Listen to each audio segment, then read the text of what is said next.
So, you want power? Is there someone you fear? Something you fear? Or do you simply just need more power? Perhaps you're just bored and want to put on a show from the shadows. Your reason is irrelevant.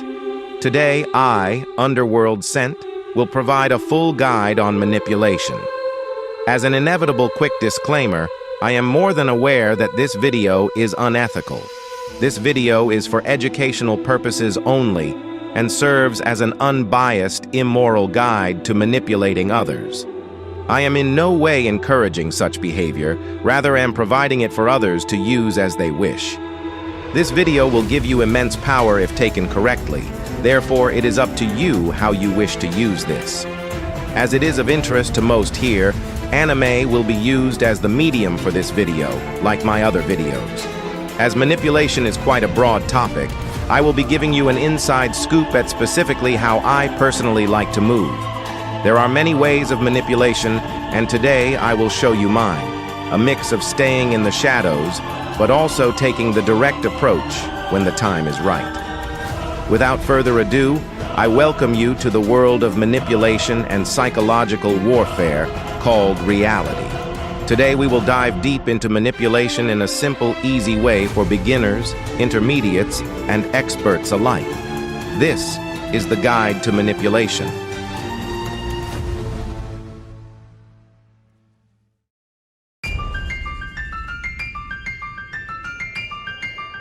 Your first step in mastering manipulation is being self-aware. More specifically, mastering emotional control. Achieving emotional control is undoubtedly challenging, but it's essential. So first things first, I will teach you how to control your emotions. First, you need to heighten your awareness. Recognize that maintaining emotional control is no simple task. Start by consistently being attuned to your emotions, thoughts, and reactions, both externally and internally. People often succumb to instinctive responses in the heat of the moment, neglecting reflection until after an encounter.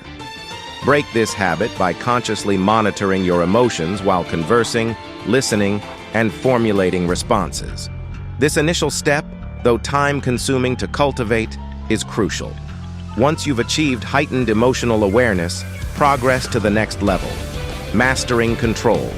Especially in scenarios like maintaining a poker face, learn to suppress your emotions.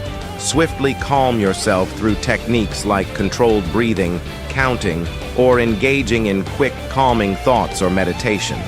Consistently making a deliberate effort to suppress and relax your emotions will enable you to effortlessly adopt a poker face or a con face. Your final step in changing your mindset is controlling your ego. Looking at the 48 Laws of Power by Robert Greene, the 21st law states the following: play a sucker to catch a sucker. No one enjoys feeling stupid. Consequently, a great trick is to make your opponents feel smarter than you. Once they believe themselves to be more intelligent, they will never suspect that you have any ulterior motives. Our ego seems to run loose all the time. It is always of top priority to feel smarter than our peers. An absolute cardinal sin in this world is attacking another man's intelligence. Trust me, we care about our intelligence so much to the point you can basically assume everyone around you is insecure about their intelligence, at least to a certain extent. In a world of constantly chasing to be the smartest in the room, what if we, the wolf among the sheep, decided to use this to our advantage? If we finally cleared others' suspicions because we're supposedly way too stupid to do anything, wouldn't we have free reign?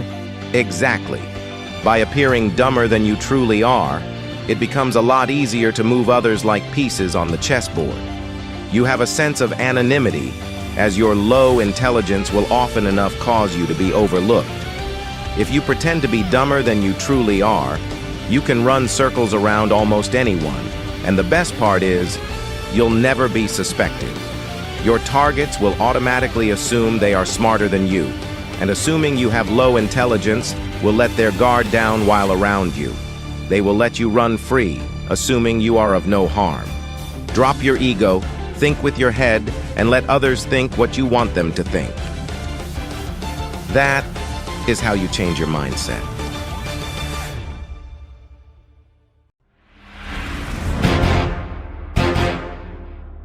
Now, I will teach you all multiple different manipulation techniques. First is an extremely well-known technique, the white knight. White knight is a manipulative tactic used to make the manipulator look like a hero or a savior of sorts. This technique essentially is solving problems you intentionally create. White knight is a tactic often used to gain control over others, as humans are naturally drawn to those who show kindness and lend a helping hand. So by intentionally creating problems just for the sake of solving them, you look like a hero of sorts to your victim, and they can start to depend on you. Actions speak louder than words, and so when with your victim, you can tell them you'll always be there for them and will always protect them. But to prove this, you can stage problems and incidents just for the sake of saving them. You're essentially making large gestures to signal to your victim your good intentions towards them. As an example, we see Ayano Koji in Classroom of the Elite employ this technique flawlessly. He set his sights on Kei Karuizawa as she was a quite easy target, and he put her through hell.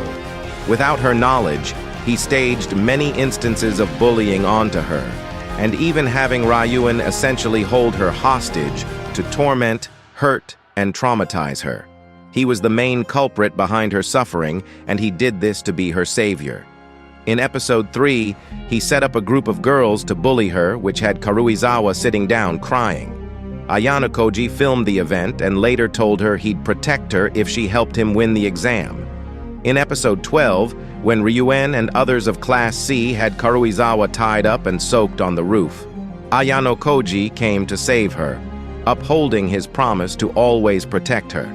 Even so, Ayano Koji was actually the one who staged the whole thing and indirectly was able to get Ryuen to set his sights on Karuizawa to try to get the mastermind to reveal himself. Basically, Ayano Koji staged every instance of Karuizawa's trauma just for the sake of solving it and protecting her. Doing so, he made her entirely dependent on him. We can use this in our own lives or simply be aware of it for the sake of protecting ourselves from it. The second tactic is shadow gossip. What is it? It's essentially lowering your target's reputation and social standing through the use of rumors and other harmful methods. The point of this method is to gain power and social standing over someone.